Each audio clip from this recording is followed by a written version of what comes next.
महाराज जी, मैंने सुबह आपसे गुरु दीक्षा प्राप्त की है, पर गुरु दीक्षा प्राप्त करने के बाद जो हम भ्रिकुटी पर तिलक सजाते हैं, जो हम तिलक लगाते हैं, वो हमारे स्कूल में अलाउड नहीं है, तो उसके लिए मैं क्या करूं?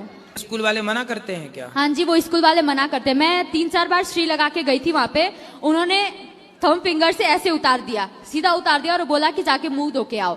वो वहां पे नहीं लगाने देते। वहां पे बस नेपाल में इतना रिवाज है, यहाँ पे गोल टीका लगा लेते हैं, बस उतना चलेगा वहां पे। कोई बात नहीं, तो फिर आप जब स्कूल के पहले या स्कूल के बाद लगाए रहे, कोई दिक्कत नहीं। महाराज जी, मैं सुबह 6 बजे उठती हूँ और फटाफट से स्कूल चली जाती, रात को सीधा 8 बजे आती हूँ घर पे। पढ़ाने के पढ़ने जाती हूँ, पर 6 बजे से कोचिंग स्टार्ट होती है, रात को 8 बजे तक ट्यूशन चलने के बाद ही मैं घर आती हूँ। कोई बात नहीं, जब आपकी पढ़ाई लिखाई पूरी हो जाए, अभी तो मंत्र जाप करो, फिर ये तिलक की परंपरा पढ़ाई के बाद पूरी कर लेना।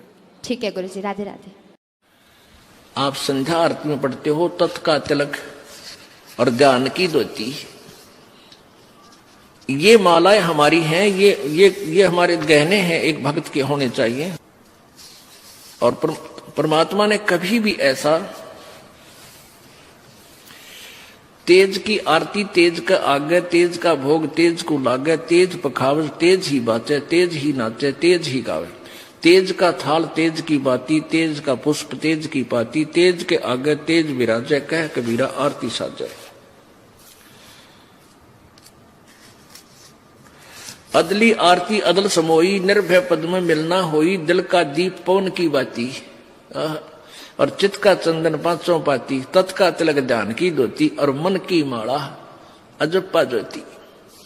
ये हाथ में माला लेकर जाप करना, इसको भी मालिक ये कहते हैं, इसकी कोई आवश्यकता नहीं। फिर भी क्योंकि हम जैसे बच्चे को पहले क ख सिखाते हैं तो तख्ती पर लिखकर, फट्टी पर लिखकर सिखाया करते थे, अब ऐसे सिखाते हैं। तो यहां परमात्मा कहते हैं कि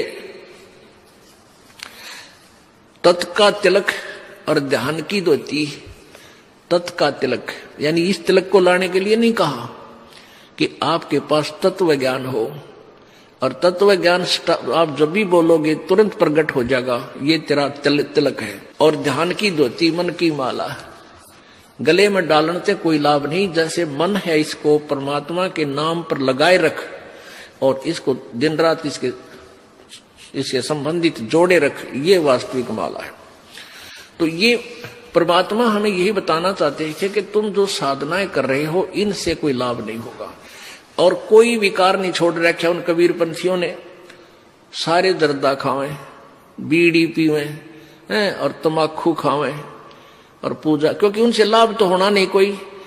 अब जैसे ये दास इस हरियाणा में यही इसी तरह के तमाकू और शराब यहां भी 1 नंबर पर है, खूब पीवे हैं, तमाकू भी खाते हैं। लेकिन जब इन बच्चों को, परमात्मा की प्यारी आत्माओं को ये ज्ञान होगा कि बुराई है और हमारे बंधन का कारण है, तो तुरंत छोड़ देंगे। देखा देखी बुराई लगाई है, वो पी रहा है मैं भी पी लूं, ले पी ले। वो पीने वाला, एक पीने वाला 200 ने आदत खराब करेगा।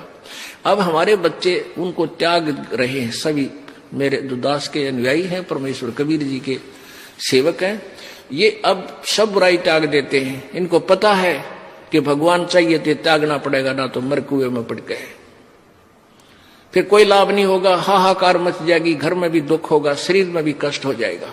तो ईब 10 बच्चा ने छोड़ी हमारा ने, उन 200 की छुड़वाई। अब हजारों ने छोड़ी तो 10,000 की छुड़वा दी। 1 लाख ने बुराई छोड़ी तो 10 लाख की छुड़वा दी। तो बुराई घर भी ऐसे ही किया था, एक पीने लगा 10 को सिखा दिया, 10 ने फिर 200 को सिखा दिया, हजारों को सिखा दिया। तो ऐसे ये बुराई हम हटाएंगे समाज से, दास का ये मुख्य उद्देश्य है, क्योंकि इसके बिना भक्ति बन नहीं सकती। जैसे किसान खेत बीजता है और खेत को संवारेगा नहीं, वैसे बीज दे, उसको कुछ नहीं मिलना, व्यर्थ प्रयत्न है, वो बीज भी बर्बाद करना है। तो दास का उद्देश्य